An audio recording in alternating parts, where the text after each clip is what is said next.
Joyeux Noël! Merci beaucoup. Et qu'est-ce que c'est? C'est un fabuleux cadeau pour la prochaine review. Ah, c'est très gentil. Malheureusement, je ne vais pas pouvoir répondre à cette requête parce que voyez-vous, justement, je travaille sur les reviews. Fabuleux Noël! Oh, très sécurité. Bon ben, c'est quoi notre mission de Noël? Je sais pas, Jay Peach a dit qu'il fallait absolument qu'on fasse une review de ce film là et que c'était en quelque sorte Une mission des dieux! Ouais, voilà. Yes! Quoi encore? Non mais ça suffit là. Non mais bah quoi? Non mais à chaque fois que c'est une mission des dieux, ça se termine mal et en plus souvent le film est tellement stupide que j'en ai mal à la tête. On ne critique pas une mission des dieux! Zen, calme-toi. De toute façon, que ce soit une mission des dieux ou pas, on est obligé de le faire vu que c'est Jay Beach qui l'a dit. Alors... Ouais, et puis après la destruction du temple, bah on est un peu obligé de se rattraper. Voilà, faut lui faire plaisir. Voilà. Ouais, ça va être n'importe quoi.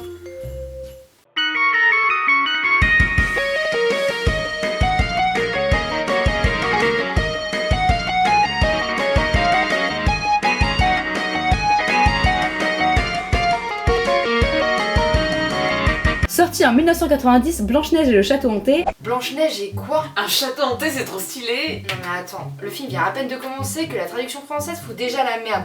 Happily Ever After. À quel moment t'entends château hanté dans Snow White Happily Ever After? C'est-à-dire qu'il n'y a pas de château hanté. Mais attendez, on va pas commencer à juger alors qu'on a même pas commencé le film. Non mais la traduction? Mais on s'en fout de la traduction, depuis quand la France respecte la traduction de toute manière? Regarde dans Super Smash Bros, Harmony. Bah on est la seule à l'appeler Harmony, elle s'appelle Rosalina dans toutes les autres langues du monde et pourtant c'est un bon jeu Super Smash Bros. Hein? Ok. Bon, Blanche-Neige et le château hanté, sorti en 1990, Dont le titre original est Happily Ever After. est un film produit par Filmation, une société qui a produit beaucoup de séries d'animation américaines, et réalisé par John Hawley. C'est qui? Un peintre australien, et c'est le seul film qui n'est jamais réalisé. Ça promet. Le film commence par un rapide résumé de l'histoire originale de Blanche-Neige qu'on connaît tous, et... Ok, c'est quoi ce bordel? Zen! T'as pas rembobiné? Rembobi quoi? C'est comme ça que ça fonctionne une cassette. Une quai quoi? Vas-y, laisse tomber, espèce de 2000, je m'en charge.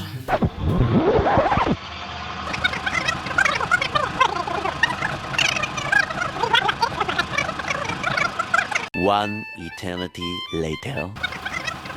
On n'y arrivera jamais. Mais si, c'est bon.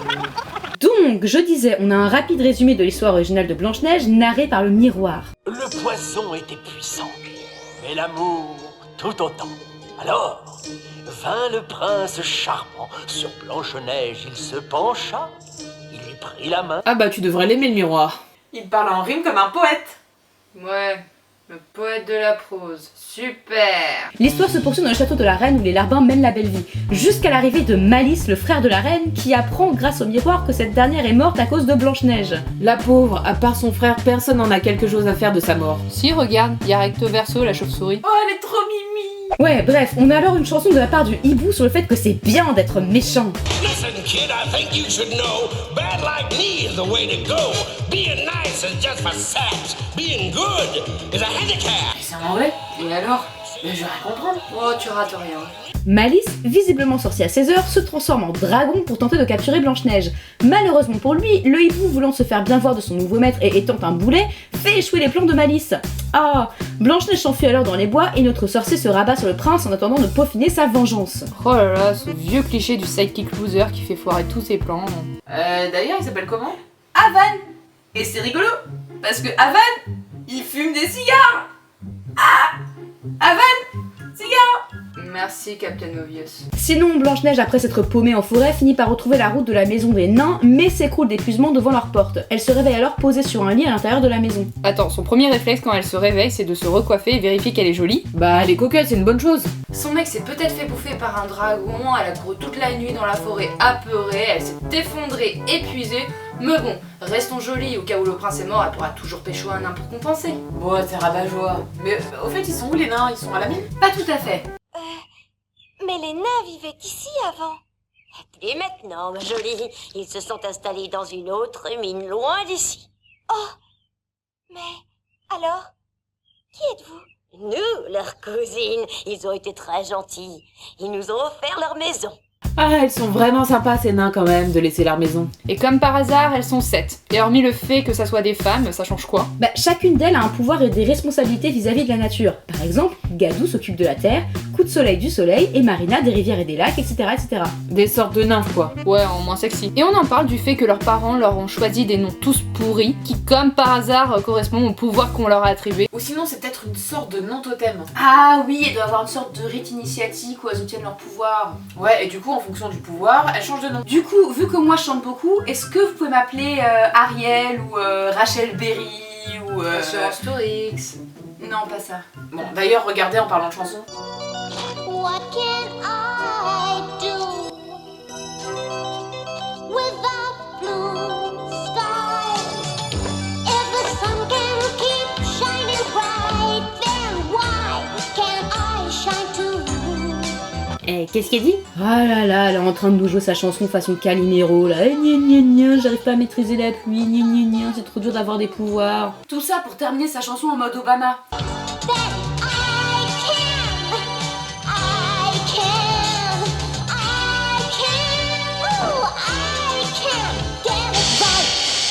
Ah là là, ça, plus ce personnage du gentil méchant de recto verso, là je suis désolée mais je suis obligée d'appuyer sur ce bouton.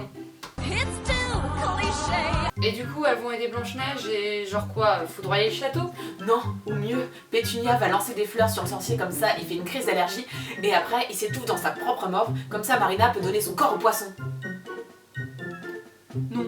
Elle propose à Blanche-Neige d'aller voir Mère Nature qui pourrait sûrement l'aider. Cette dernière s'introduit en chanson la présentant comme une businesswoman très occupée. Mother Nature has so many things to do. It takes a lot of concentration, just the right combination. Puis elle décide de passer un savon aux naines, leur expliquant qu'elle décidait de leur retirer les pouvoirs qu'elle leur avait elle-même attribués puisque ces dernières font n'importe quoi avec. Oh les pauvres. Et l'équipe des méchants losers, ils font quoi? Malice retrouve Blanche-Neige grâce au miroir, mais au moment où il pensait mettre la main sur elle, Mère Nature le one-shot.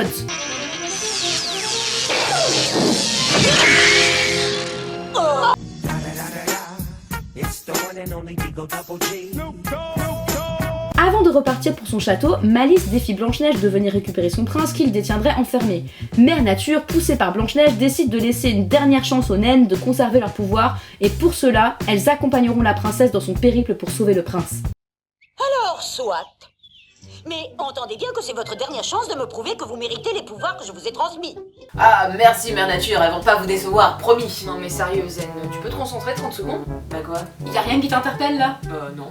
Mais Zen, Mère Nature elle vient littéralement de one-shot Malice. Et alors? Bah et alors, pourquoi c'est pas elle qu'on envoie ou pourquoi tiens elle le désingue pas tout de suite tant qu'à faire? Non mais tu peux pas comme ça tuer un boss final, ça se trouve ses pouvoirs ils sont pas aussi puissants au château que dans la forêt. Et puis c'est une femme très occupée d'art et très occupée. Bah voyons. Et puis tu vois, elle a bien fait d'envoyer coup de soleil éclairer la droite.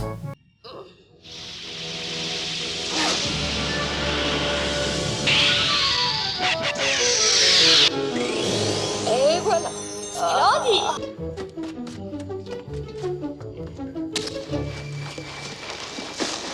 Non mais c'est qui ce lépreux là maintenant qui essaie de les écraser sous un rocher? Alors, pour tout te dire, il essaye pas de les écraser, il essaye de les sauver d'un piège posé par Malice.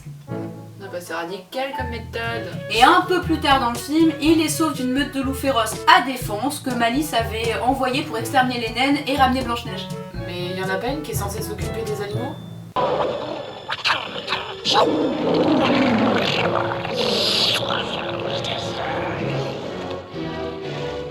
Et qu'est-ce qu'ils disent? J'ai pas tout compris. Je crois avoir entendu naine et dessert. Bien essayé. Une fois sauvée, Blanche-Neige comprend que le lépreux leur veut du bien et lui propose de se joindre à elle plutôt que de constamment les éviter en jouant les anges gardiens de l'ombre. Sauf qu'à la dernière minute, il décide de quand même s'enfuir car elle ne supporte pas son image qui est reflétée dans l'eau. On dirait Gollum qui s'engueule avec son reflet. Et une fois le Gollum parti, Blanche-Neige se fait tout de même capturer par Malice, ce dernier ayant décidé d'intervenir lui-même. Et on n'a plus de nouvelles du hibou cancéreux et de la chauve-souris écervelée. Et si, avant de partir capturer Blanche-Neige, Malice punit Avad, son hibou, en l'attachant par les pattes à une corde au-dessus d'un chaudron contenant certainement une sorte de poison bouillonnant. Vite, vite, accrouille-toi, remue-toi.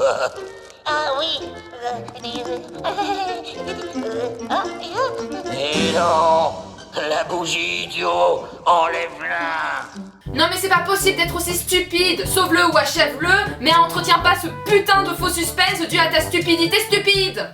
Et il voulait juste faire un vœu? Non, non, non, non. Ah non, prends ça. Ah non, ah non, non, non, non. Allez. Oh, oh. Oh, Tout ça pour ça, super. Et bien finalement, les naines finissent par arriver au château.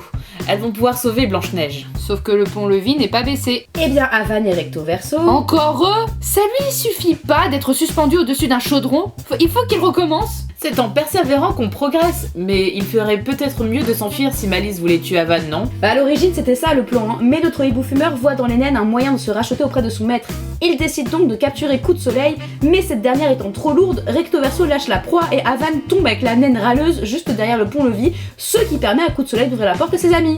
Oh, ce running gag du loser! En même temps, tu voulais qu'elle fasse quoi? Bah, je sais pas, cette naine avec 7 pouvoirs différents, il y avait peut-être moyen de faire un truc un peu mieux, non? Ouais, genre faire pousser une fleur géante? Non, c'est pas possible parce que plus elles approchent du château, plus elles perdent leur pouvoir. Oh là là, mais ça va rien jusqu'au bout en fait. Pas tout à fait, puisque le château est plein de servants de Malice contre lesquels les naines viennent à bout. Ils sont pas censés être formés au combat, ces monstres. Mais Blanche-Neige, elle est où, en prison? Non, Malice étant un peu sadique, décide de s'amuser avec elle en se faisant passer pour le prince qu'elle cherchait et l'emmène sur une sorte d'hôtel plein de statues de monstres pétrifiés par Malice lui-même grâce à une cape ensorcelée et compte réserver le même sort à Blanche-Neige. Pourquoi? Quoi? Non, juste pourquoi? Parce qu'on fait pas une seule fois référence à tout son délire de la pétrification, enfin transformer les gens en statues, et alors je me demandais juste pourquoi? Bah parce qu'elle est belle. Et c'est un moyen de conserver toute cette beauté, et puis c'est une bonne vengeance que de faire de ses ennemis une œuvre d'art pour les regarder pendant toute l'éternité. C'est comme le roi Boo dans Luigi's Mansion. Alors on va le revoir, le prince, il va sauver Blanche-Neige? Pas réellement, le lépreux tente d'intervenir mais se fait tuer par Malice. Suite à cela, les naines rentrent dans la salle du miroir qui sympathise avec elle et leur donne un indice leur permettant de savoir où se situe l'accès secret qui les mènera à Blanche-Neige. Le miroir collabo. Suite à cela, elle se jette sur Malice qui finit par les changer en pierre avec sa cape. Toutes les 7? Toutes sauf une, Arc-en-Ciel qui s'est cachée derrière une colonne. Bien joué, Arky. Elle sauve Blanche-Neige de justesse en envoyant une décharge contre Malice qui, à défaut de le tuer, le perturbe suffisamment pour que Blanche-Neige puisse prendre la cape et la retourner contre lui. Ce dernier est donc transformé en statue dragon à tête humaine. Les naines sont libérées de leur état de pétrification. Et enfin, Mère Nature revient et certainement elle ou l'amour de Blanche-Neige à savoir sauve le petit homme qui était en réalité le prince que Malice avait transformé. Et Avan et Recto Verso, on les voit plus? Si. Encore? Ils s'en vont désormais travailler pour Mère Nature et le film se termine sur la fin du tabagisme d'Avan. j'arrive pas à croire que JB nous ait imposé un truc comme ça. Du coup, bilan, Wiki? Bah, qu'est-ce que tu veux que je dise? Bah, t'as qu'à commencer, Lily. Ok. Ce film est une belle tentative, on peut saluer la volonté d'avoir voulu se réapproprier l'univers et les personnages d'un conte aussi célèbre que Blanche-Neige, mais malheureusement tout ça a un arrière-goût d'inachevé. Même si les musiques sont jolies et les dessins pas trop mal, l'animation n'est pas toujours au rendez-vous. Les chansons sont mal amenées et sortent parfois de l'univers dû à leur style électro très à la mode dans les années 70-80. Sans parler de cette paresse surprenante de la part des doubleurs et ou des traducteurs au niveau des chansons qui sont toutes en anglais, ce qui peut être assez déconcertant, d'autant plus pour un jeune public. On a le sentiment qu'il manque quelque chose à ce film. Est-ce le temps pour le réaliser? Le budget? Je ne sais pas, mais au final, on a une histoire qui aurait pu être originale, mais qui s'avère bâclée dans son déroulement.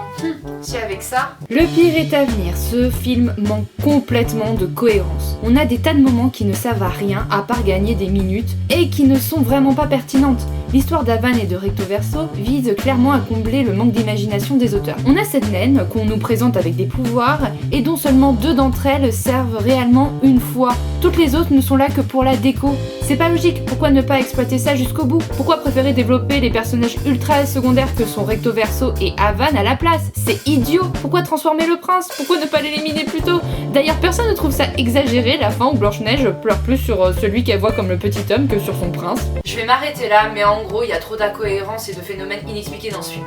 Oh, faut pas voir le verre à moitié vide. Oui, tout n'est pas cohérent, mais les personnages ont un côté attachant. Avan et Recto Verso jouent les rôles de mascottes au même titre que Scratch dans L'Âge de Glace ou les mignons dans Moi Moche et Méchant. Et le film a un côté what the fuck très sympa. C'est intéressant de voir certaines situations improbables en plus de cela, même si Blanche-Neige se retrouve parfois impuissante dans certaines situations, elle se démène plus que d'autres princesses à l'époque. Elle va sauver son prince, affronte des créatures maléfiques, se défend comme elle peut face à Malice et trouve toujours le moyen d'être généreuse avec les autres, comme avec les naines face à Mère Nature. C'est un personnage assez fort qui casse un peu les codes des princesses gnangnantes sans pour autant tomber dans la caricature de la guerrière dépourvue de sentiments et de sensibilité. Franchement Zen, t'en as pas marre de défendre ces films par principe? Bah comment ça? Bah t'es toujours persuadé que ça vient des dieux et du coup c'est à cause de toi qu'on se retrouve à devoir analyser des histoires débiles. Mais n'importe quoi, c'est toujours toi qui a ronchonchon, t'es pire que Grincheux. Et puis on nous confierait des tâches plus importantes si t'avais pas fait foirer la mission dans le temple. J'ai fait foirer la mission dans le temps et c'est qui? Ouais, heureusement que j'étais là. Parce que pour c'est pas sauver visé tout. quoi. Alors Wiki ont faibli. Bientôt j'aurai ma vengeance sur les tabliers ronds. Bientôt je serai de nouveau sur le devant de la scène. Bientôt vous allez disparaître.